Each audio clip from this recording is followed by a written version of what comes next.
CRDA అధికారులకు కొత్త తలనొప్పులు వచ్చి పడుతున్నాయి. మొన్నటి వరకు భూ సమీకరణ విషయంలో తలమునకలైన యంత్రాంగం ఆ తర్వాత ప్లాట్ల పంపిణీ విషయంలో కింద మీద పడాల్సి వస్తోంది. అయితే రైతుల సహకారం లభిస్తుండటంతో వారి పని ఇంతకాలం సాఫీగానే జరిగిపోతోంది.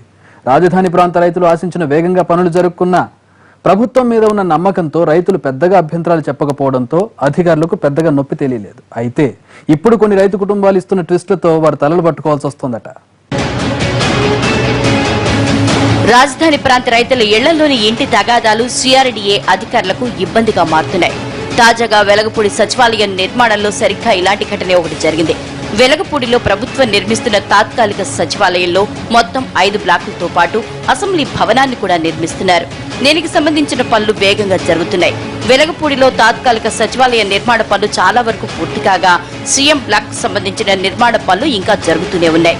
ఆ క్రమంలో సీఎం బ్లాక్ వెనక వైపు కాంపౌండ్ వాల్ నిర్మిస్తుంటే గద్దె రాంప్రసాద్ అనే వ్యక్తి వచ్చి కాంపౌండ్ వాల్ నిర్మాణాన్ని అడ్డుకున్నారు.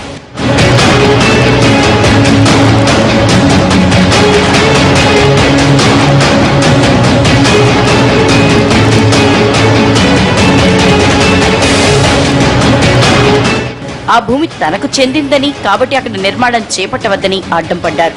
దీంతో సిఆర్డీఏ అధికారులు కంగు తినాల్సి వచ్చింది. అయితే ఆ తర్వాత అసలు విషయం తెలుసుకుని ఊపిరి పీల్చుకున్నారు.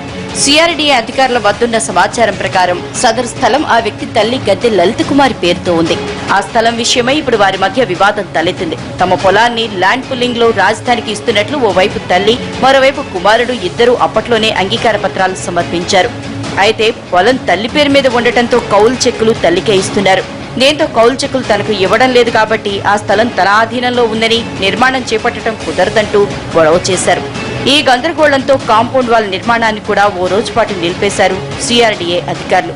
తీరా డాక్యుమెంట్లు చూస్తే అసలు విషయం బయటకొచ్చింది. దాంతో తల్లి కొడుకుల మధ్య వివాదం ఏమైనా ఉంటే కోర్టులో తేల్చుకోవాలని సదరు వ్యక్తికి నచ్చచెప్పి పంపించేశారు.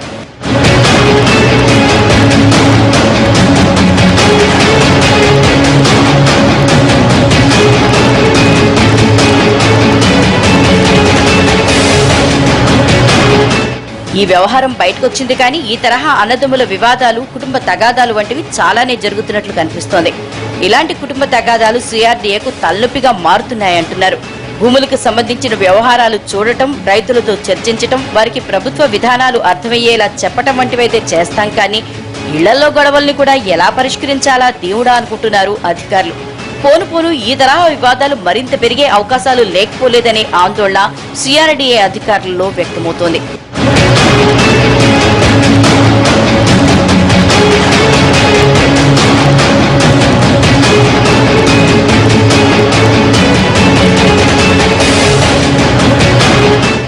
ఆ క్రమంలో సిఆర్డీఏనే ఫ్యామిలీ కౌన్సిలింగ్ సెంటర్ లాంటిది నిర్వహించాల్సి వస్తుందేమోనని సరదాగా చర్చించుకుంటున్నారు అధికారులు. సీతబాధ సీతది, పీతబాధ పీతది అంటే ఇదేనేమో.